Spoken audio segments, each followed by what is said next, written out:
Have you ever seen someone sitting alone on a bench, wearing a wedding dress with no groom in sight, and wondered, what happened to her? What if I told you a struggling single father, the kind who fixes engines better than he fixes his own, heart, took that bride home not out of pity, but out of something deeper? This is a story about second chances, about a boy who rarely spoke, a woman who had forgotten how to hope, and a house that never stopped waiting for its missing piece. It's quiet, it's tender, and it just might remind you that sometimes the best kind of love doesn't begin with fireworks, but with a porch light that never goes out. So if stories like this speak to your heart, the kind that heal, that linger, go ahead and subscribe to the channel so you never miss a new chapter in our collection of true-to-the-heart tales. Now, settle in, because this story, it begins with a man, a little boy, and a bride who never made it to the altar. A struggling single dad took a bride home from a wedding. She never had, she changed his son's life. The morning sun filtered through the dusty window panes of Walker's Auto Repair, casting a golden hue on rusted tools and half-finished engines. Tom Walker wiped the sweat from his brow with the back of his sleeve and leaned over the hood of a 2003 Ford pickup that had seen better days. The clink of metal and the occasional low hum of country radio were the only sounds in the shop, until the bell over the front door jingled softly, then stopped, unanswered. No one came in. Tom glanced up, then shrugged. Probably a breeze. In this small Montana town, nothing moved fast. Life here ticked by at the pace of creaking porch swings and coffee refills in chipped diner mugs. He checked his watch. Nearly 3:30, time to close up and pick up Ben from school. Tom washed his hands at the old utility sink, dried them on a rag, and reached for his flannel jacket. As always, he hesitated for a moment in front of the photo taped to his locker. It had yellowed with time, but the smile was still bright, Rebecca holding a newborn Ben, both faces radiant. Tom ran a finger down the edge of the picture, then turned away before the weight in his chest could settle too deep. The school sat at the edge of town, a low, red-brick building with a faded American flag flapping out front. Tom parked his old truck in the pickup line and waited. Children spilled out of the front doors in waves, laughing and shouting, swinging backpacks like they didn't weigh a thing. Ben was last, as usual. The boy moved slowly, clutching a sketch pad to his chest. His thin frame was wrapped in a jacket one size too big, and his dark brown hair fell over his eyes in a way that made him seem smaller than he was. "Hey, bud," Tom greeted as Ben climbed into the passenger seat. Ben nodded, but said nothing. Tom had long stopped expecting words. His son spoke, just not often, not easily, not since the hospital, not since Rebecca. Still, Tom talked to him like everything was normal, because sometimes pretending helped. "Doris brought by some of her apple pie this morning," he said as he pulled out of the school lot. "I saved the last slice for you." Ben's lips twitched, almost a smile. Almost. Their house sat on the outskirts of town, beyond the last gas station, and down a gravel road where mailboxes leaned like tired old men. It was a plain, two-bedroom home with peeling paint and a front porch swing that groaned when the wind blew. Ben went straight to his room. Tom started dinner. Grilled cheese, tomato soup from a can, and half a mind wondering if that check from Mike's transmission would ever clear. He set the plates down at the table. "Dinner's ready." Ben appeared, sketch pad still in hand. He always kept it close, like a shield. They ate in mostly silence. Ben dipped his sandwich in the soup and stared at the window. "What did you draw today?" Tom asked gently. Ben hesitated, then turned the pad around. A robot stood on a cliff, one hand shielding its eyes, the other holding a small child's hand. Tom blinked. "Wow, that's something else, Ben. He looks like a protector." Ben didn't respond. but his shoulders relaxed slightly. That was enough for Tom. A good day. Later that night, after Ben had gone to bed, Tom sat in the garage with a mug of instant coffee, tinkering with an old carburetor. The radio played low, some forgotten 70s love ballad drifting through the space. This was his peace. Steel, grease, and the quiet hum of memory. Rebecca used to sit on that old stool in the corner, reading books aloud while he worked. Sometimes she'd sing along with the radio, off-key and full of joy. Tom closed his eyes and let the ache pass through him like a slow wave. Not drowning, not anymore, just drifting. Around midnight, Ben woke up crying. Tom rushed in, heart thudding. Hey, you're okay." Ben clung to him, shaking, not speaking, just the way he always did when the nightmares came. "I'm right here," Tom whispered, rubbing small circles on the boy's back. "I've got you."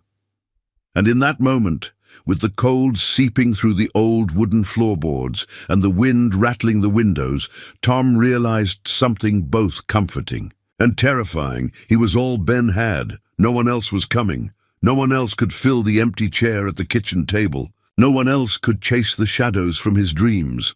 And maybe Tom wasn't enough. Maybe he didn't read the right books or say the right words or know how to fix a heart the way he could fix a carburetor.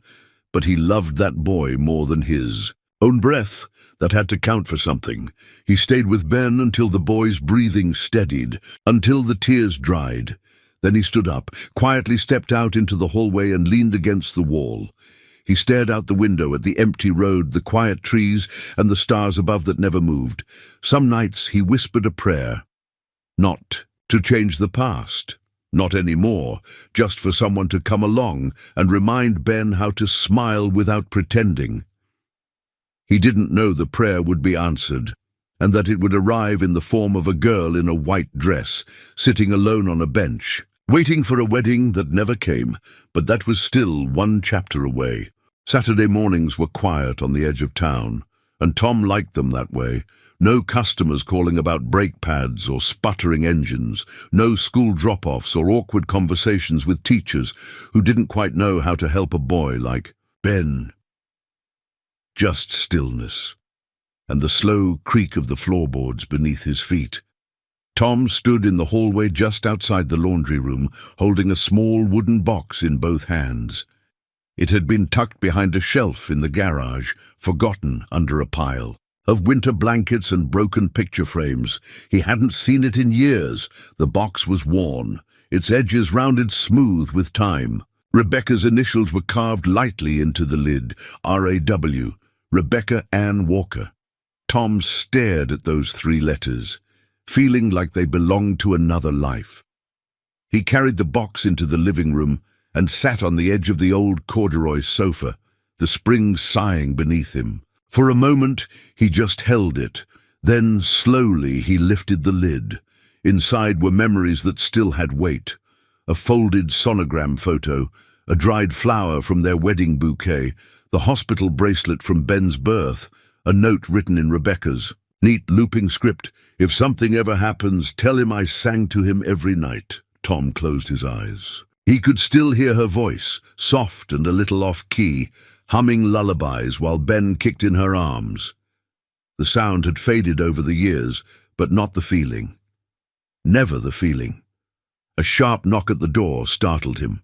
Tom quickly closed the box, setting it aside. Ben peeked around the corner, hair mussed from sleep, his sketchpad tucked under one arm like always. "Hey, kiddo," Tom said gently. "Did I wake you?" Ben shook his head, eyes flitting to the wooden box on the couch. Tom followed his gaze. He hesitated, then patted the cushion beside him. "Wanna sit?" Ben stepped into the room, cautious like a cat, and lowered himself beside his dad. He didn't say anything. He rarely did, but his eyes were curious. Tom opened the box again, slowly this time, letting Ben see. "This was your mom's," he said. "She kept little things in here, things that mattered." Ben leaned closer, his fingers brushing the edge of the hospital bracelet. Tom watched him, unsure of what to say next. The words felt fragile, But something in his son's stillness told him to keep going. "She used to hum to you before bed," Tom said, "even when you were still inside her belly. Said you always kicked when she hit the wrong note." Ben's mouth curved, not quite a smile, but something close. "After you were born, she'd rock you in that old chair in the corner and make up silly songs. I think half of them didn't even have words." Ben reached for the folded sonogram photo, studying it like it might come alive. "That's you," Tom said. "Just a little peanut back then. Kicked like a mule, though." Ben looked up, and for a split second his eyes weren't so guarded. Tom swallowed the lump in his throat. "You know," he added, "she would have loved to see your drawings. She always said you'd be a builder or an artist, or maybe both." Ben blinked fast and looked away. He closed the lid of the box carefully, as if tucking those memories back to sleep. Then, quietly, he slid the box into Tom's hands, stood up and walked to his room. Tom sat there for a long time after, the box warm on his lap. He didn't follow. Ben didn't like being chased. Instead, Tom let the silence settle, the way he always did. But something had shifted. Not much, just a hairline crack in the wall Ben kept up. But Tom had learned to recognize those. They meant hope. That afternoon, Tom went out back to patch the old fence that separated their yard from the woods. He liked the quiet work. Something about hammering nails and measuring boards steadied him. From the kitchen window, he caught sight of Ben at the table, sketching like he always did. But there was something different in his posture. Not slouched or hunched, focused, present. Tom smiled to himself and kept working. As the sun dipped behind the trees and the air cooled, Tom came inside to start dinner. He set the kettle on the stove and glanced toward Ben's pad, sitting open on the table. He wasn't one to pry, but this time he stepped closer. The page showed a drawing of a boy sitting beside a woman in a rocking chair. Her hair was long. There were music notes around her. The boy was smiling. Tom exhaled slowly, his hand resting on the back of the chair. When Ben emerged from his room a few minutes later, Tom said nothing, just slid a grilled cheese onto his plate and set a bowl of soup beside it. They ate in silence, as always, but something had changed. Ben reached for the ketchup, Rebecca's weird tradition, and poured it in a circle around his soup. Then he looked up. "She sang to me?" he asked. Tom looked at him, truly looked, and nodded. Every night Ben didn't say anything more. He didn't have to. That night, Tom stood at the door to Ben's room and watched his son sleep, his small chest rising and falling in rhythm. In the moonlight, the sketch pad lay beside the bed, open to a new drawing. A mechanic, a boy, and a woman. Sitting under the stars, Tom swallowed the emotion in his throat, stepped back and whispered into the hallway, "Thank you, Beck, wherever you are." And with that, he closed the door and let the quiet settle again. This time, it didn't feel so lonely. The air was crisp that Sunday afternoon, a quiet kind of cold that crept under coat collars and turned breath into wisps of silver. Tom drove with the window cracked just enough to let the scent of pine and wood smoke drift into the cab of the truck. The engine rumbled like an old dog, familiar and steady. Ben sat beside him, hands tucked in his jacket, sketchpad balanced on his knees. He hadn't drawn much that morning, just scribbled aimlessly, as if waiting for something to inspire him. They were heading back from the town supply store. Tom had picked up a new door hinge and a box of nails for the shed. It wasn't urgent work, nothing ever was around here, but keeping busy made the silence feel less heavy. As they rounded the bend past the old Methodist church, Tom spotted her. At first, she was just a shape, white against the dull grey of the bench beneath the bare oaks. But as the truck rolled closer, the shape sharpened into something out of place, a woman, alone, still. She sat rigid on the weathered bench, a bouquet of wilted roses dropped at her feet like fallen leaves, her white dress, unmistakably, a wedding. Gown pooled around her like spilled milk. The veil hung loosely from one shoulder, caught on the breeze but half forgotten. Tom slowed the truck. "What is it?" Ben asked, the rare question barely louder than a breath. Tom didn't answer right away. He pulled over to the side of the road, put the truck in park, and stared for a moment. There was something fragile about her, like a porcelain figure left in the rain. He turned to Ben. "Wait here, okay?" Ben nodded, eyes wide and watchful. Tom stepped out, boots crunching on the gravel. As he approached the bench, the woman looked up. Her face was pale, mascara smudged beneath red-rimmed eyes. Not crying anymore. She'd already done that. This was the look of someone emptied out. "Ma'am," Tom said gently, "are you all right?" She didn't speak, only blinked once, as if unsure whether he was real. Tom knelt slightly so he wasn't towering over her. "Name's Tom. I don't mean to bother you, well, I don't see many brides out here alone." That earned him the ghost of a smile. Barely there, she glanced down at her dress, then back up. "I guess I'm not a bride anymore," she said, her voice hoarse but soft. "Not really?" Tom nodded slowly. "Want to talk about it?" She shook her head. "Not now." He stood, hands in his coat pockets, trying to gauge what to do next. She didn't look injured, but she looked lost and cold and alone in the kind of way that was dangerous, not for the body but for the heart. "You got somewhere to go?" he asked. Her eyes flicked away, toward the church, then down the road. "I was supposed to be on a plane to Maui by now," she said quietly. "Now I can't even bring myself to call a cab." Tom followed her gaze. There were no cars, no waiting guests, no one searching for her. Just the fading light and a wind that cut sharper by the minute. "Well," he said finally, "I'm not much of a Maui kind of guy, but my house isn't far. Got heat, food, and my son just learned how to make microwave s'mores. That's something, right?" The woman looked at him for a long time, like she was deciding whether to laugh or fall apart. Then she blinked again. "You don't even know my name." Tom smiled softly. "That's true. But I know what it's like to sit alone when you thought someone would be there." She took a deep breath, her shoulders hitching. Then, slowly, she nodded. "Emily," she said. "My name's Emily." Tom offered a hand. "Come on, Emily. Let's get you out of this cold." Back at the truck, Ben sat perfectly still, eyes glued to the approaching figure. Tom opened the passenger door and gestured gently. "Ben, this is Miss Emily. She's going to ride with us for a bit." Ben didn't respond, but he didn't retreat either. That was something. Emily climbed in carefully, her dress bunching awkwardly. Tom handed her his jacket from the back seat, and she wrapped it around her like armor.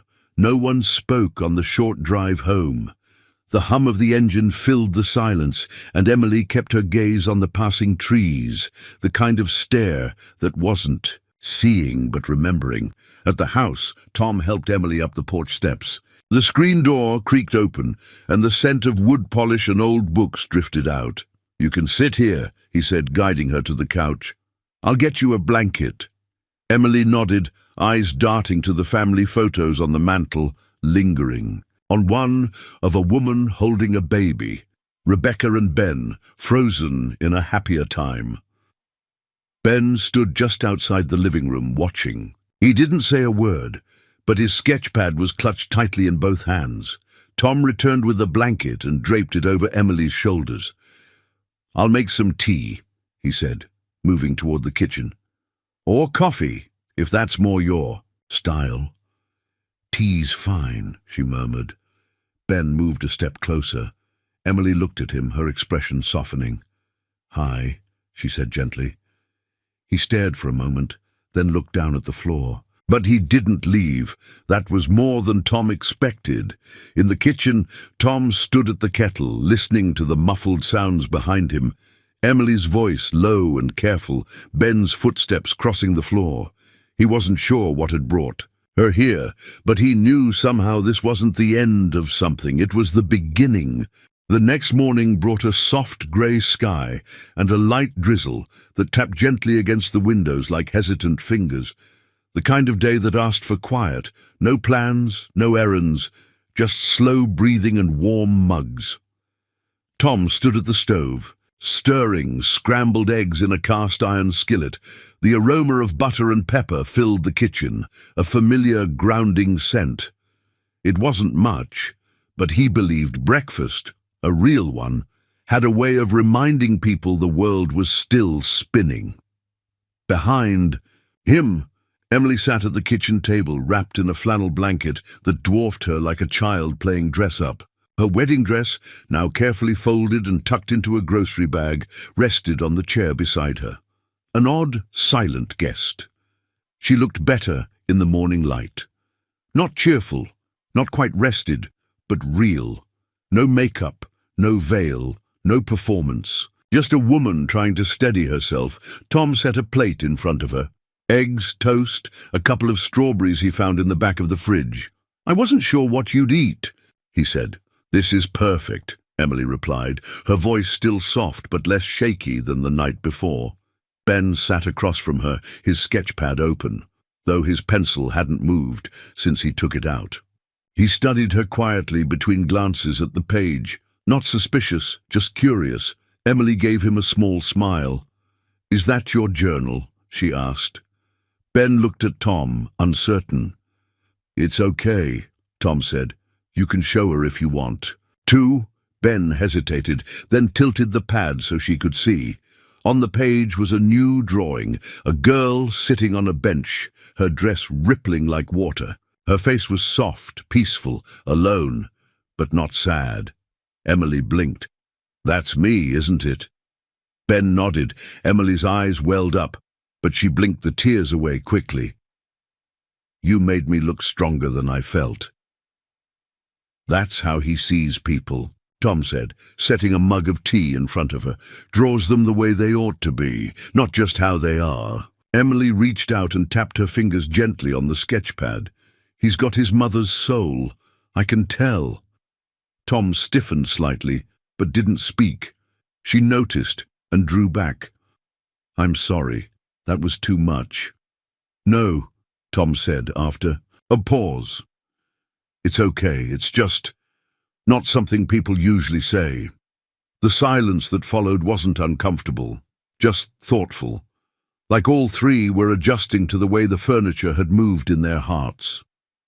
Later that morning, Tom called his neighbor Doris to let her know they had a guest. Doris had a reputation for two things: knowing everything before anyone else and making casseroles that could cure almost any emotional injury. Sure enough, by noon, a foil-covered dish arrived at the front porch with a note that read, "For your guest, no one eats heartbreak on an empty stomach." Tom chuckled as he set the casserole in the oven. Emily, now changed into a pair of jeans and a borrowed flannel shirt from Rebecca's old closet, helped fold laundry at the kitchen table. Her movements were slow but purposeful, like someone trying to re-enter the rhythm of life, one small act at a time. "You don't have to do that," Tom said, watching her stack Ben's shirts. "I know," she replied, "but I need to feel useful, like I didn't disappear." Tom nodded, understanding more than he could say. "How long were you engaged?" 3 years, Emily said, folding a sock in half. "Met him at a fundraiser in Chicago. He was charming, successful, said all the right things. But when things got real, he disappeared faster than the frosting on our engagement cake." She tried to laugh, but it caught in her throat. "I'm sorry," Tom said. "I'm not," she said quickly, surprising herself. "I thought I would be. But what I feel most right now is embarrassed. Not because I lost him, because I almost married someone who never really saw me." Tom leaned against the counter. "I think a lot of people marry someone they only half know. You're brave to walk away before the ceremony instead of after the damage." Emily looked down at her. "Hands, it wasn't bravery. He left first." Tom said nothing, just gave her a nod that meant, "You're still standing. That counts for something." That evening, Emily offered to help with dinner again. Tom was hesitant, not because he doubted her, but because it had been years since someone. Besides, Ben had stirred a pot in his kitchen. She moved like she belonged, carefully, respectfully, but not like a stranger. Ben set the table. No one asked him to. He just did it. Over dinner, the three of them talked more than usual. Emily asked Ben about his favorite books, and he surprised everyone by naming a science fiction novel he'd read twice. He reads better than most. Adults, Tom said, a trace of pride in his voice. Ben flushed, eyes shining. Emily smiled. Smart and kind. That's a dangerous combination. After dinner, as dishes clinked in the sink and Tom dried the last plate, he glanced toward the living room. Ben had fallen asleep on the couch, sketchpad still resting on his chest, pencil loosely held in one hand. Emily stood in the doorway, watching. "He reminds me of someone," she said. Tom turned to her. "Who?" She opened her mouth, then closed it. Her eyes were far away again. "Maybe I'll tell you another time." Tom didn't press. He was learning that some people don't open all at once. Some people arrive in pieces, and it's not about fixing them. It's about making space for them to rebuild. That night, as Tom lay in bed, he heard something soft from the hallway, humming, a quiet, broken lullaby. He stepped out and saw Emily sitting in the armchair near the window, wrapped in a blanket, watching the stars. "Couldn't sleep?" he asked. She shook her head. Too many thoughts. He didn't ask what they were. Instead, he sat across from her, both of them looking out into the silence. For the first time in a long time, Tom didn't feel like he was carrying all the weight alone, and for the first time, Emily wasn't waiting for someone to rescue her. They were just two people sitting in the quiet, and that, somehow, felt like enough. By Wednesday, the air had shifted. Not quite spring, but the kind of late winter thaw that made the porch swing creak a little less like grief and a little more like memory. Tom noticed it when he stepped outside to grab the morning paper. The sky tinged with a hint of blue that had been absent for weeks. Inside, the house was quiet. That warm, layered kind of quiet only possible when something broken had started to breathe again. Emily was in the kitchen, humming under her breath, as she sliced carrots for stew. She'd found the tune on the radio the day before and had been humming it ever since, not quite in key, but confident enough not to care. Tom stood in the doorway, watching. There was something deeply human about the way she moved. Sleeves rolled up, brow furrowed in focus. He hadn't realized how long it had been since someone else moved with intention in that kitchen. "You're up early," he said. Emily glanced back with a half smile. "Thought I'd try cooking something edible for dinner tonight," Tom chuckled. "You don't have to win Ben over with food. You drew him in the second you complimented his robot sketches." "Still," she said, tossing the carrots into a pot, "every kid deserves a home-cooked meal that doesn't come out of a box." Tom hesitated. "You sure you're okay staying another night?" "I'd like to," she replied, not looking at him this time. "Just until I figure out the next step." He nodded. That sounded fair. That sounded reasonable. But there was a part of him, buried and quiet, that didn't want her to leave at all. That afternoon, Tom took Ben with him to the garage to finish some work on an old Chevy that had been sitting there since before Christmas. The boy stayed close as he always did, scribbling ideas in his sketchpad while Tom worked under the hood. "Miss Emily's cooking tonight," Tom said, glancing at Ben. "Stew, hope you're hungry." Ben looked up and nodded slowly. Then, after a pause, he spoke, his voice soft but clear. "She smiles different than most people." Tom blinked, surprised. "What do you mean?"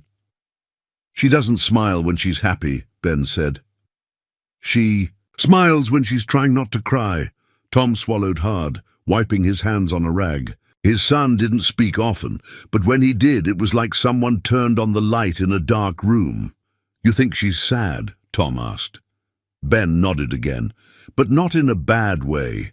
"It's like when you miss someone, but you still want to." "Be kind." Tom crouched beside him. You're a good kid, you know that, Ben shrugged. Mom used to smile like that too, before the hospital. Tom didn't speak for a moment, just reached over and gave Ben's shoulder a quiet squeeze. Dinner was served just after 6. The table had 3 places set, real cloth napkins, the good plates that only came out at Thanksgiving, and a small bouquet of dried wildflowers in a mason jar at the center. Emily's stew filled the house. With a rich, savory warmth, she ladled it into bowls with a touch of ceremony, clearly proud of her work, but too humble to admit it. Ben climbed into his chair and looked at the setting carefully, as though unsure if it was really for him. "It's okay to use the good stuff, right?" Emily asked, catching Tom's glance. Felt like a celebration. "Celebration of what?" Tom asked. She met his eyes. "Of not eating alone." Tom smiled. "Can't argue with that."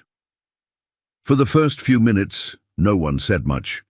Just the clink of spoons and the soft whistle of wind outside the windows. Then, unexpectedly, Ben spoke. "It's really good," he said. Emily blinked. "Thank you. I mean it," Ben added. "Tastes like something from a storybook." She laughed, startled but genuine. "I'll take that as high praise." Tom watched them, watched how Emily's face softened, how Ben leaned in closer, how the air between them seemed to hold something delicate and new.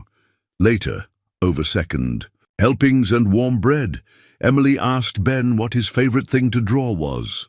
"Machines," he said, "but ones that are also people, like protectors, guardians." Emily tilted her head.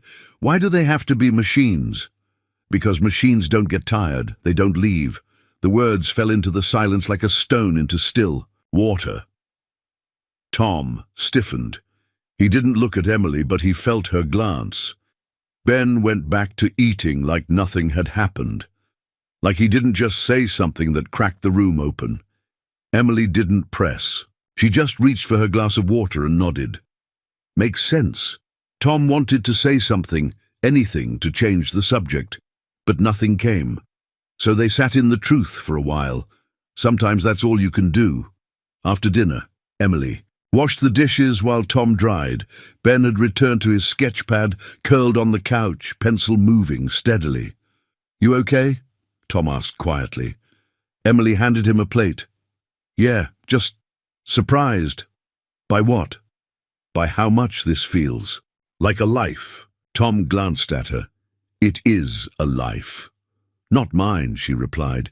"Not really, I'm just borrowing space." Tom paused, setting the dish towel down. "Emily, you're not a burden. You're not a stray someone brought home out of pity. You're here because we want you here. Ben wants you here." She looked at him then, really looked, and something behind her eyes shimmered. "I don't know how to be wanted without feeling like I have to earn it," she admitted. Tom's voice dropped to a gentle murmur. "You don't have to earn kindness. Sometimes it just comes without strings." A long pause. "Thank you," she whispered. He nodded, not breaking eye contact. "You're welcome." That night, after Ben had gone to bed, Tom found Emily sitting on the porch swing, a cup of tea cupped between her hands. The wind had died down, and stars blinked overhead like little reminders of something larger. He sat beside her, neither of them speaking right away. Then Emily said, "I was supposed to be in Maui right now, eating overpriced seafood and pretending not to feel alone on my honeymoon." Tom chuckled. "Well, we don't have coconut shrimp, but the casserole game in this town is strong." She laughed full this time. Then her expression softened. "Do you believe in second chances?" He thought for a long moment. "I believe in good people finding each other when they need it most," he said, "and in quiet things growing where the ground was once scorched." Emily looked at him, eyes glistening but steady. "I don't know what this is," she said, "but it's the first thing in a long time that doesn't feel like running." Tom nodded. "Then stay a while." "No. In promises, no pressure, just stay." And under the stars on that quiet porch, she whispered the first promise she could keep. "Okay." It started with a small, almost invisible gesture.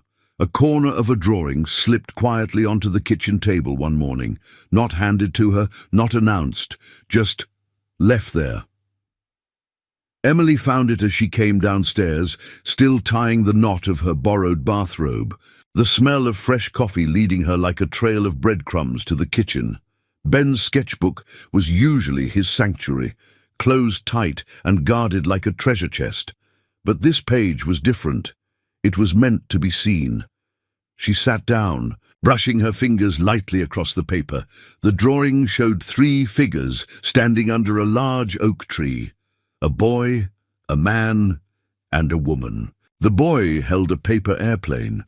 The man had a wrench in one hand, the other resting gently on the boy's shoulder. And the woman, she held nothing, just stood slightly apart from them, her hands open and empty, but her eyes looking toward the boy, warm and steady. Emily's throat tightened. She stared at the image for a long moment, then turned toward the hallway. Ben stood there, barefoot and still, watching her with quiet, cautious eyes. She smiled, holding up the drawing. "Is this us?" Ben didn't answer right away, but the hint of a smile tugged at the corner of his mouth. Then he gave a single, small nod. Emily rose from the table, walked over, and crouched gently to his height. "Thank you for letting me in," he shrugged a little, eyes darting to the floor. "I mean it," she said. "You don't let people close. I see that. But this means more than I can say." Ben looked up, his voice barely a whisper. "You don't feel like a stranger." Emily blinked quickly, her heart catching in her chest. "You don't either."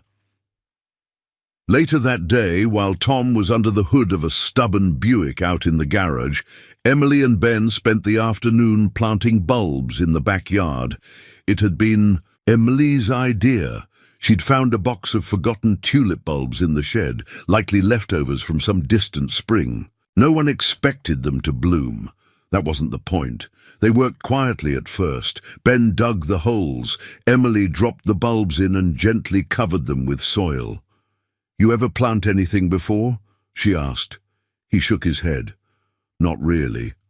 "Well, here's the thing about tulips," she said, brushing dirt from her gloves. "You plant them when it's cold and ugly out, when nothing's blooming. But if you're patient, really patient, something beautiful shows up later, even when you forget you planted them." Ben paused, his small hands covered in earth, then nodded slowly. "Like magic," Emily smiled. "Exactly like that." In the evening, Tom came inside to find the kitchen windows steamed from something simmering on the stove and laughter drifting down the hallway. Not loud laughter, gentle, surprised like a bird testing its wings. He paused at the doorway to the living room. Ben and Emily were sitting on the floor, a stack of old board games between them. Monopoly pieces lay scattered like confetti. "I'm just saying," Emily said, mock serious. "You can't build a hotel on Baltic Avenue and expect to get rich." Ben grinned. "You're just mad because I beat you twice." Tom leaned against the doorframe, arms crossed. "Should I be worried? My son is learning ruthless real estate strategy from a houseguest." Ben turned, eyes shining. "She's the one who taught me to mortgage the railroads." Emily held up her hands. "Guilty." Tom shook his head, a soft chuckle escaping his lips. "Dinner's almost ready. You two should wash up." As they disappeared down the hallway, their footsteps light and echoing with something that felt suspiciously like joy. Tom stood alone in the living room, the Monopoly pieces still scattered across the rug. He looked down at the thimble token resting near his boot. For the first time in a long time, the house didn't feel like a place of missing things. It felt full, not with noise, but with presence. That night, after Ben had gone to bed, Emily lingered at the kitchen table while Tom rinsed dishes in the sink. "I think he's starting to trust me," she said, her tone soft, almost tentative. Tom turned off the tap, dried his hands, and joined her at the table. "Yeah, I noticed. That's not easy for him." "It's not easy for me either." Emily admitted. But with Ben, it doesn't feel forced. It feels like he sees things most adults overlook. Tom nodded slowly. He does. Sometimes I wonder if he sees too much. There was a pause. Then Emily said something she hadn't said aloud since the day her world cracked open. I lost a baby 2 years ago. Tom looked up, heart stilling. He didn't speak. He knew better than to fill silence that wasn't his to break. It was early, she continued. Not many people knew. We hadn't even told our families yet. And when I miscarried, it felt like I lost the part of me that knew how to hope. Her voice trembled, but she pressed on. After that, everything got quieter. My fiancé stopped talking about kids. We stopped talking about anything. I kept pretending I was okay, because I thought that's what strong women do. Smile. Push. Forward. Get to the altar. Tom reached across the table, not to hold her hand. He didn't want to overstep, but to set his fingers near hers, close enough for her to feel. You don't have to pretend here, he said. Emily looked at him, eyes shimmering. Ben gave me something I thought I'd never feel again. Tom's voice was barely above a whisper. What's that? She smiled. Not the kind that covered pain, but the kind that cracked it open and let the light in. Purpose. Later, Tom stood at Ben's bedroom door, watching the boys sleep. His sketchpad lay open on the nightstand, a new drawing already taking shape. A woman planting something under a cloudy sky, her hands covered in soil, her face lifted toward the light. Downstairs, Emily sat in the armchair by the window, staring. Into the dark, a cup of tea nestled between her palms. Outside, the tulip bulbs rested beneath the soil, waiting, like all beautiful things that bloom only after the world has forgotten they're there. The snow returned on a Tuesday. It wasn't the kind of snow that buried streets or knocked down power lines, just a quiet dusting, like the world had exhaled gently and left a thin layer of forgiveness over everything. The rooftops wore white, the fields shimmered, and the porch swing held a fragile crown of frost. Emily watched it from the living room window, a cup of coffee warm in her hands. She didn't move, didn't speak, just stood there, still as glass, taking it in. Behind her, Ben sat on the floor, cross-legged, flipping through a worn book of constellations that had belonged to his mother. Every few minutes he'd glance up at Emily, as if checking to make sure she hadn't disappeared. She never noticed. But Tom did. That afternoon, Emily found herself in the small guest room again, the one with faded yellow walls and a quilt that smelled faintly of cedar. She'd been sleeping there for nearly a week now, and while she hadn't brought more than a bag of clothes and a phone charger, the space had started to feel held. She opened the closet to hang up the sweater Doris had loaned her, and that's when she saw it, tucked in the corner beneath a box of Christmas ornaments, a toy, small, soft, clearly handmade, a stuffed rabbit with a fraying ear and a stitched smile. It looked loved. She picked it up gently, cradling it in both hands, a whisper of something caught in her chest. Memory, ache, a sensation too big to name and too old to forget. Before she realized it, she was sitting on the floor, the rabbit still, in her lap, her fingers tracing the seams like they held some kind of prayer. She didn't cry, not right away.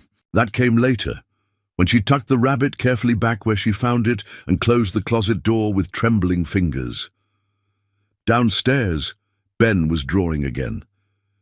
He sat at the kitchen table, tongue slightly sticking out in concentration, the way he always did when something mattered.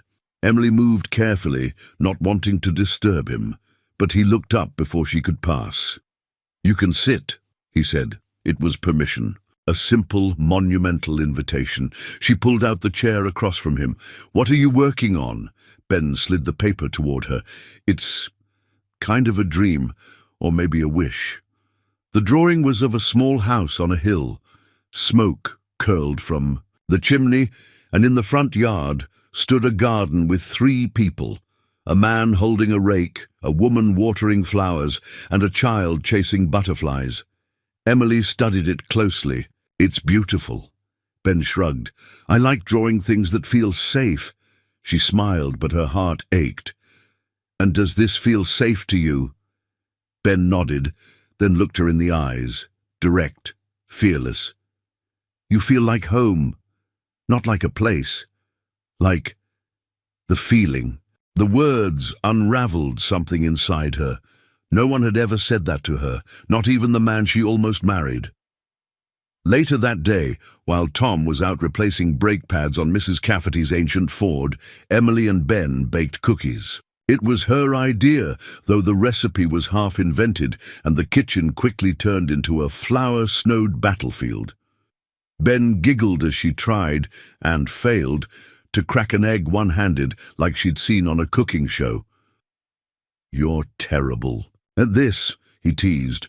"Terribly determined," she corrected, laughing as yolk dripped onto the counter. Tom walked in just as they were pulling the first tray out of the oven. He stopped in the doorway, inhaling the smell of vanilla and cinnamon. For a moment he didn't say anything, just stood there, coat still on, hat in hand, as if unsure whether he was allowed to belong to a moment like this. Emily looked up. "We saved you the best batch, slightly overbaked, mildly misshapen, but made with reckless amounts of love." Tom smirked, shaking snow from his shoulders. "Sounds like my kind of cookie." Ben handed him one, still warm. Tom bit into it and gave a theatrical sigh. "Dangerously edible." They all laughed, and it felt easy, uncomplicated, like a memory, being made in real time. That night, after Ben went to bed, after the kitchen was clean and the leftover cookies were wrapped in foil, Emily sat by the fire, nursing a cup of chamomile tea. Tom joined her, carrying 2 logs to toss into the stove. For a while neither spoke. The flames crackled gently, casting golden shadows that danced along the hardwood floor. Then Emily said, "I lost a little girl." Tom looked over, his face still. "She was barely formed," Emily continued, staring into the fire. 8 weeks, not even a heartbeat strong enough to hold on to. But she was mine, and when I lost her, it felt like I lost the version of me who might have been a mother. She didn't cry this time. The tears had already come and gone. What remained was quieter, something settled and raw. "I named her in my mind," she added. "Sophie, never told anyone that." Tom swallowed, throat tight. "You would have been a good mother," he said. Emily smiled, tears clinging to her lashes. "How would you know?" "Because I watch you with my son," he replied. "And I see him reach for you in ways he hasn't reached for anyone since Rebecca." Emily turned toward him. "That doesn't scare you?" "It humbles me," Tom said, "that he's letting someone in again, that he chose you." Her eyes shimmered again. "I didn't come here looking for this. I didn't think you did." "I still don't know what this is." He didn't answer right away, just looked at her, steady and kind. "You don't have to name it yet." She exhaled, long, slow, letting go of something she hadn't realized she was still holding. Tom leaned forward and added another log to the fire. The warmth pulsed outward, filling the room, touching the corners that had long been cold. Emily curled her knees beneath her and closed her eyes for a moment, not to sleep, just to feel. Upstairs, Ben sat at his desk, pencil in hand, drawing by, the soft light of his bedside lamp. He sketched a garden again, but this time the woman in the drawing held a small child in her arms, just a suggestion of form, a promise not yet realized. He titled the page in the corner, "If She'd Stayed." Then, after a pause, he scratched it out and wrote instead, "If she stays." The snow had melted by morning, leaving the yard soggy and glittering with sun-touched dew. A warm breeze rustled the dry branches of the elm tree in the backyard, as if spring were beginning to loosen winter's stubborn fingers. Tom was in the garage, fixing a stubborn generator. The old thing coughed, sputtered, then reluctantly growled to life.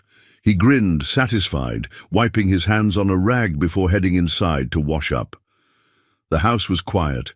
Ben was at school, and Emily had offered to reorganize the old bookshelf. In the living room, an excuse, really, to touch something familiar and bring a little order to the chaos inside her. Tom paused at the doorway, watching her from behind. She stood on her tiptoes, trying to reach the top shelf, hair tucked behind one ear, the sunlight catching the soft curve of her jaw. It was the kind of moment he'd forgotten how to notice, ordinary and breathtaking all at once. "You're going to pull something," he said with a smile.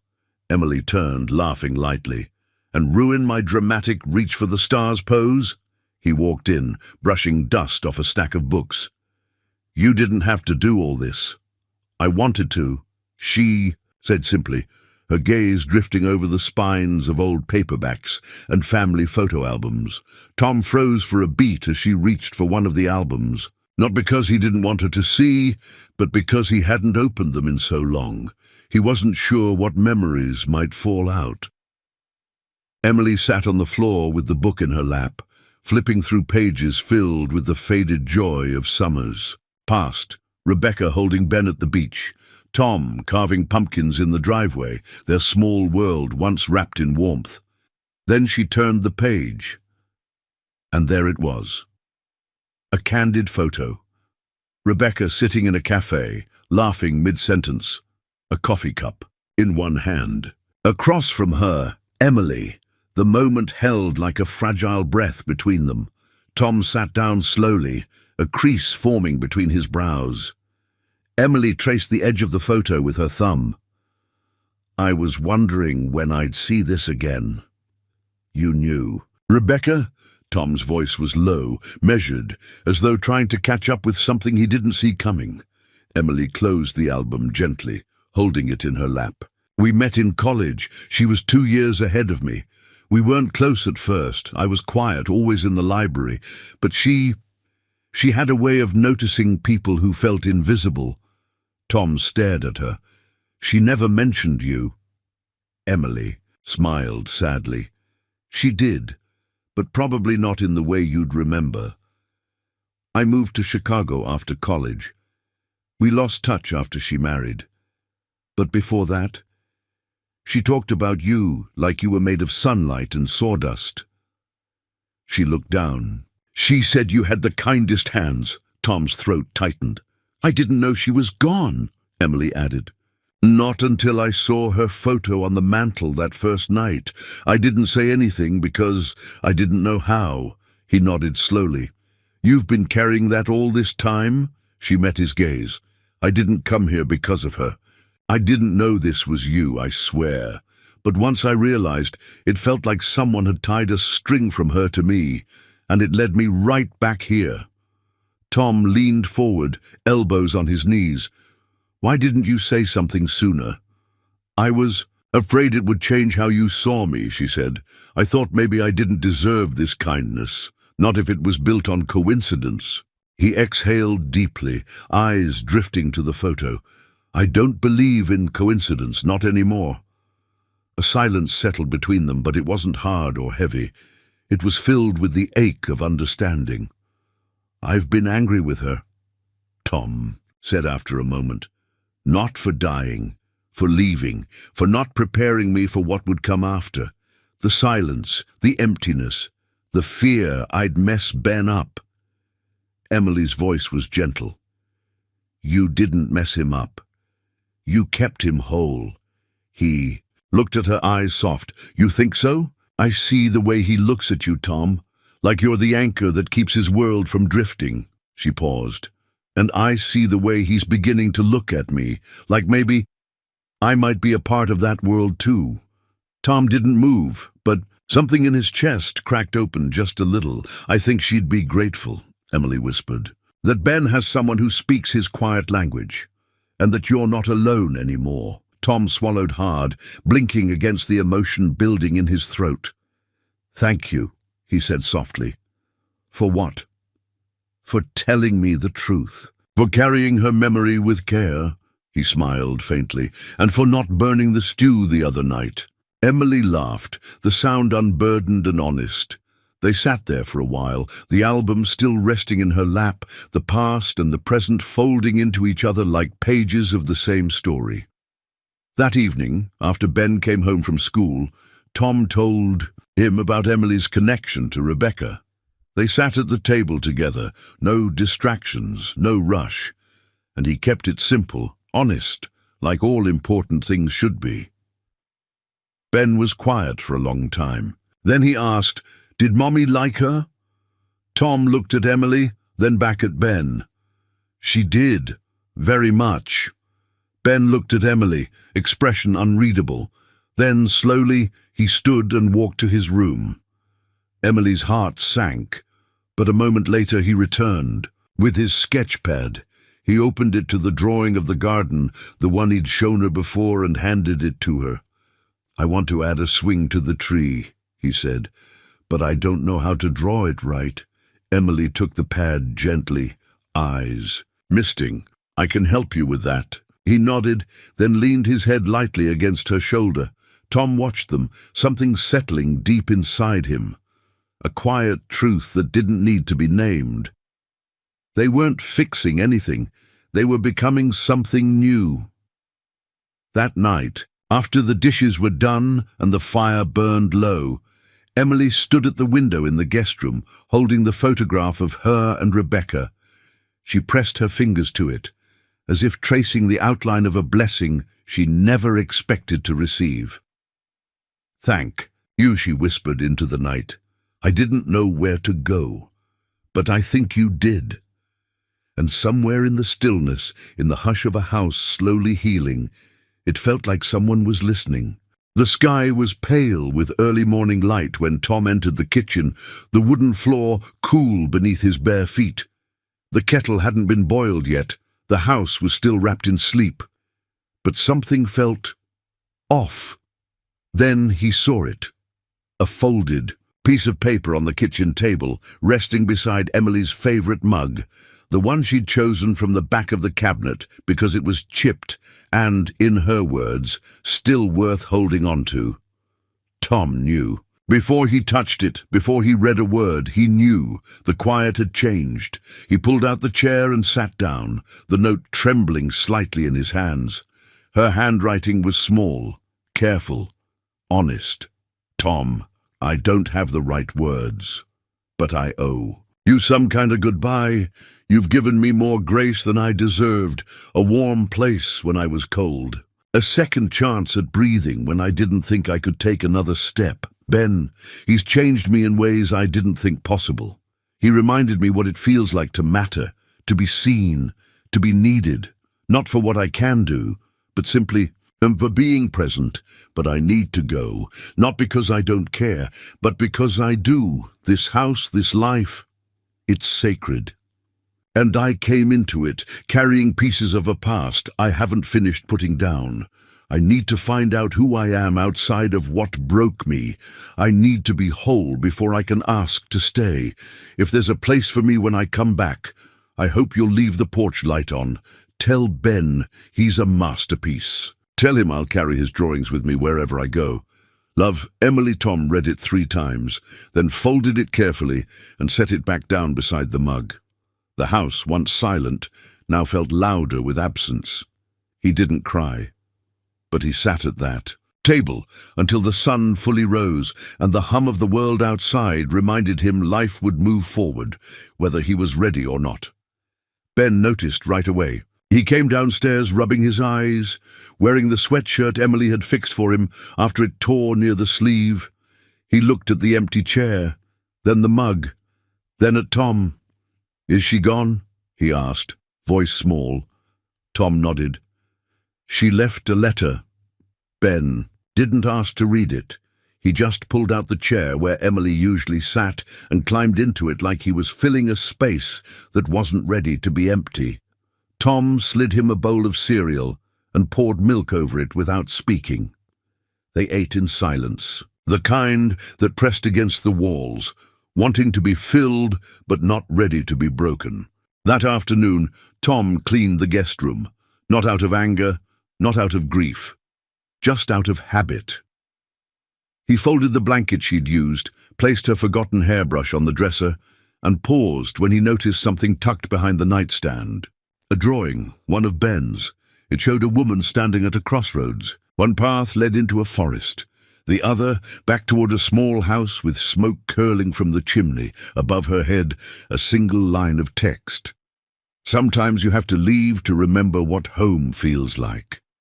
Tom traced the edge of the page, then leaned against the doorframe and exhaled. She hadn't meant to hurt them. He knew that, but knowing didn't soften the sharpness of missing someone who had become part of your everyday without you even realizing it.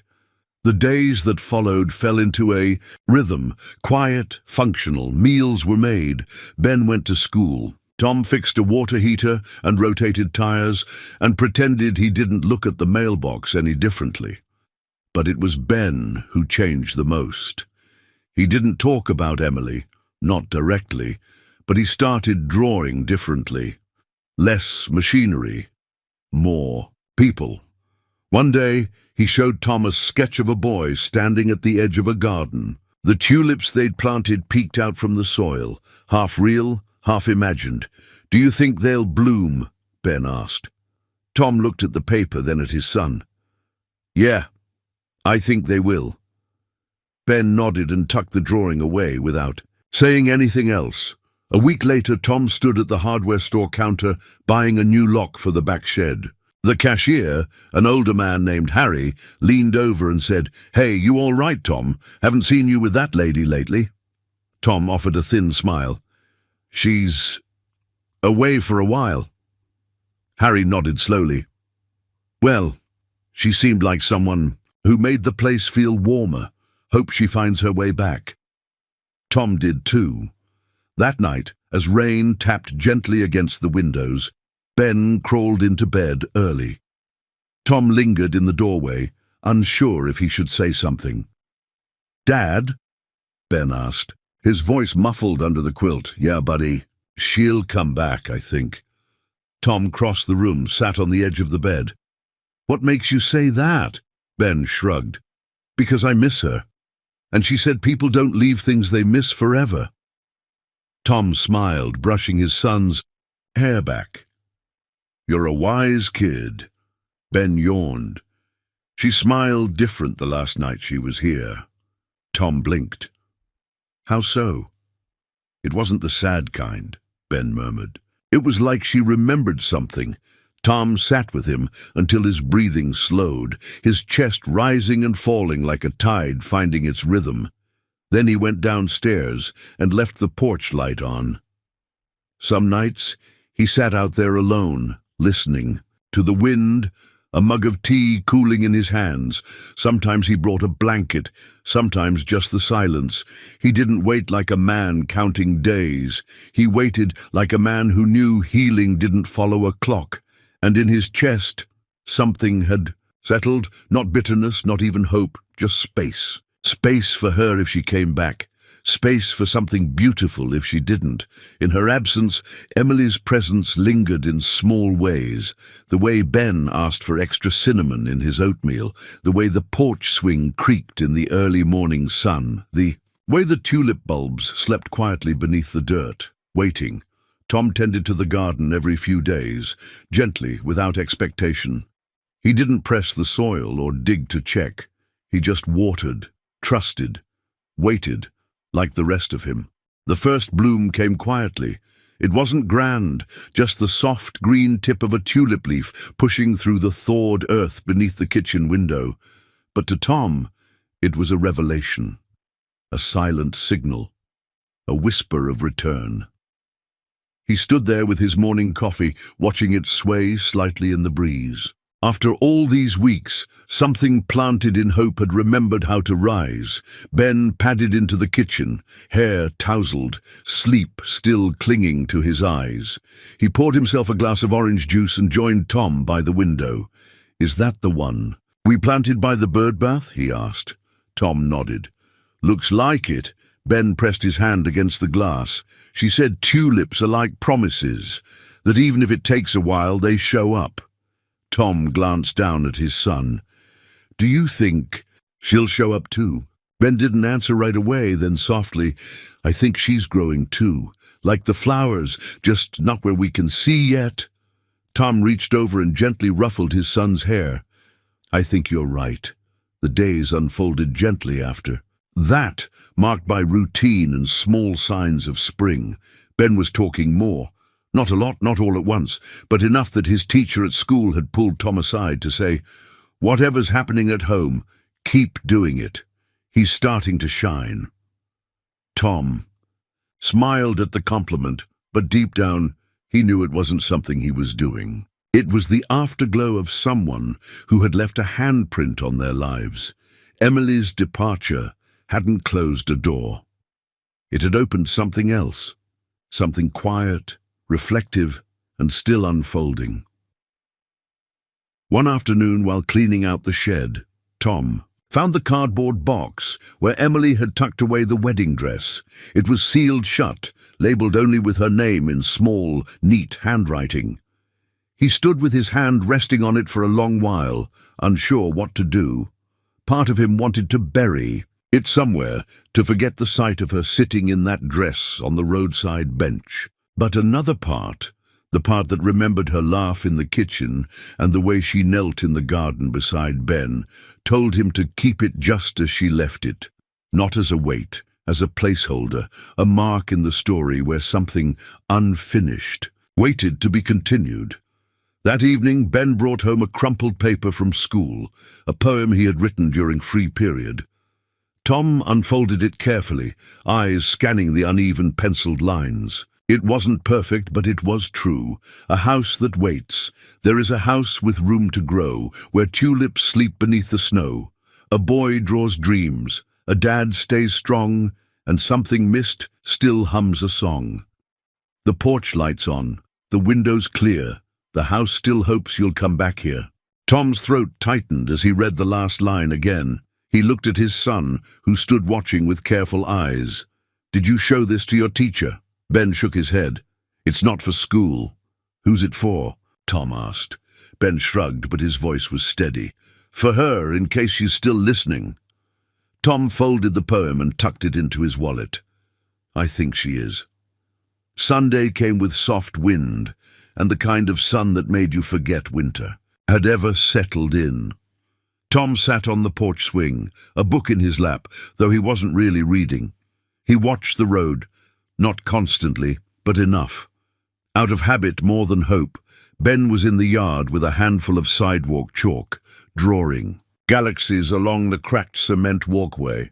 There was peace in it, a kind of peace Tom hadn't known he was still allowed to feel. He glanced up as the wind shifted, just in time to see something flutter along the edge of the garden. A flash of blue fabric, hair pulled into a loose braid.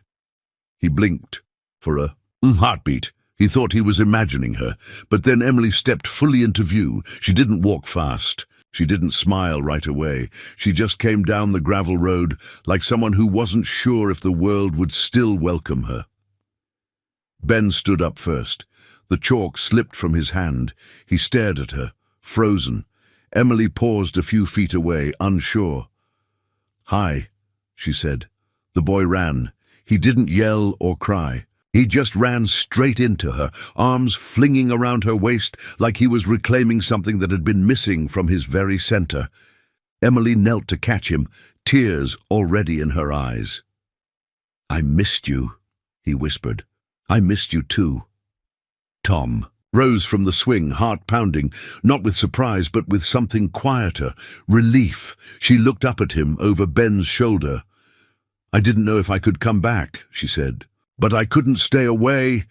Tom nodded, voice thick. "You didn't have to be ready, just willing." Emily stood slowly, still holding Ben's hand. "I still have work to do. I'm still not everything I want to be." Tom stepped forward. "None of us are, but we're not meant to do it alone." She smiled then, not the brave, brittle smile of the woman who first showed up at his door, but something softer, deeper. Ben tugged her hand. "I saved your garden spot." She laughed gently. "I hope the tulips didn't give up on me." "They didn't," Tom said. "We didn't either." That evening, the three of them sat on the porch together. No fanfare, no explanations, just warm mugs, tired shoulders, and the sound of springbirds returning home. Tom looked out at the garden, the tulips pushing higher with every passing hour. "Did you find what you were looking for?" he asked quietly. Emily thought for a long time before answering. "No," she said, "but I remembered what I already had." Ben leaned his head against her arm. "And Tom?" Tom didn't say a word.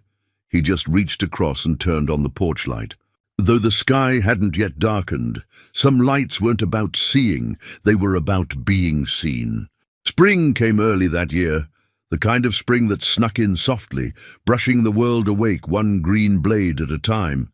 Tulips bloomed beneath the kitchen window, their petals unfolding like a long-held breath.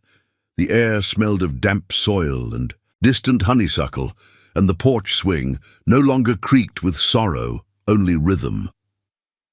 Tom stood at the stove one Saturday morning, flipping pancakes while Ben sat at the table, brow furrowed in concentration over a new drawing. Across the kitchen, Emily leaned against the doorframe, still in her slippers, her hair pulled into a loose braid, fingers wrapped around a chipped mug, the same one she'd left behind the morning she disappeared. She hadn't asked for her old room back. She hadn't needed to. She never really left it. They hadn't had a long talk about what her return meant. There were no grand declarations, no dramatic promises whispered under the stars. What came back wasn't the ceremony of love. It was the practice of it, folding laundry, sharing silence, laughing at burnt toast, and that was enough. Ben held up his sketchpad just as Tom flipped the last pancake onto the plate. "I finished it," he said.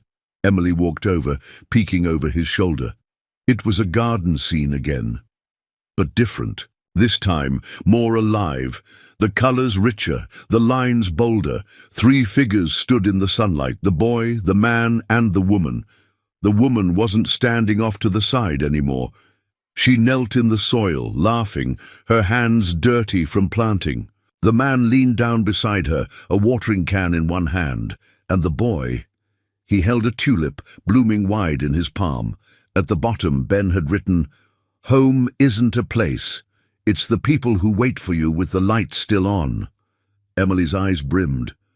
"You're going to make me cry again." Ben shrugged. "You always say tears are good when they water something." Tom chuckled and placed the pancakes on the table. "Well, we're all about to get watered over breakfast, apparently." They sat together, just the three of them, and passed. Syrup and laughter across the table, like it had always been theirs to share. That afternoon, they visited Rebecca's grave. It was Ben's idea. He held Emily's hand the whole way there, quiet but not solemn. Just steady. Tom brought a single tulip from the yard, a deep orange one Rebecca would have loved. The cemetery sat just beyond the edge of town, tucked between a grove of trees and a worn wooden fence that leaned like it had stories to tell. They stood together, the three of them, in front of the stone-marked Rebecca Ann Walker, beloved wife and mother. Tom cleared his throat. "I think you'd like her," he said aloud, eyes on the stone. "Actually, I know you would." Emily reached down and laid the tulip at the base of the marker. "I'm not here to replace anyone," she whispered, "just to honor what was and help grow what comes next." Ben didn't say anything, but he knelt and placed his drawing, a small copy he'd made, next to the flower. Then he stood and took both their hands. That evening, Emily cooked dinner. Tomato soup and grilled cheese, Ben's favorite. The kitchen smelled like memory, but it wasn't heavy. It was warm, familiar. Tom stood at the counter slicing apples when he looked over and said, almost casually, "You know you can stay, right?" Emily turned from the stove, her hand still on the pot handle. He continued, "Not out of pity. Not because Ben needs you, not even because I do." He paused. but because you belong, and I think maybe you've known that for a while now." Emily didn't speak right away. Her eyes were full, but her smile was clear. "I was waiting for someone to say it out loud," she said, "but I stopped needing them to." She turned off the stove and crossed the room to him, slipping her arms around his waist, pressing her cheek against his shoulder. "I'm home," she whispered. He didn't say welcome back, he just held her, like you do with something precious you thought you'd lost. Later, they sat on the porch swing as dusk settled gently around them. Ben played in the yard, barefoot and chasing fireflies, his laughter echoing across the lawn. Emily leaned her head against Tom's shoulder. "I never imagined this," she said. This kind of ending," Tom smiled. "That's the thing, Em, it's not an ending." She looked up at him. He nodded toward the yard. "It's a beginning. One we didn't plan, but maybe the best ones are the ones that catch us off guard." The porch light blinked on automatically as night fell. They both watched it. "I used to think healing was about forgetting," Emily murmured, "or replacing, but now I think it's just making room." Tom squeezed her hand. "There's always room." Ben came bounding up the steps, breathless, cheeks flushed with joy. "Can we make s'mores tomorrow?" he asked. "Breakfast, lunch, and dinner," Tom replied. Emily laughed. "Don't you dare promise that unless you're prepared to deliver." Ben leaned against her, fitting perfectly into the crook of her side. "I'm glad you came back." "I'm glad you let me," she said. He tilted his head. "You're not going anywhere now, right?" Emily looked to Tom, then to the yard, the swing, the stars just beginning to appear. "No, sweetheart," she said. "I'm right where I belong." Inside, the house exhaled, not with sorrow, not with ghosts, but with life. The wedding dress still sat in its box in the back of the closet, untouched, unrevisited, and yet no longer symbolic of what was lost. Instead, it had become a symbol of what could change, of what could heal. No ceremony had been planned, no announcements made, but a new family had been built, not in vows spoken under stained glass, but in choices made in silence, in laughter shared over dishes, in patience during grief. The porch light stayed on, not because anyone was missing anymore, but because it had become a tradition, a sign to the world that someone was always welcome, that this house, this life, this love, it had room for new beginnings, for old wounds, for tulips, and for anyone still brave enough to come home. We'd love to hear from you. Where are you watching from, and what part of this story touched you the most?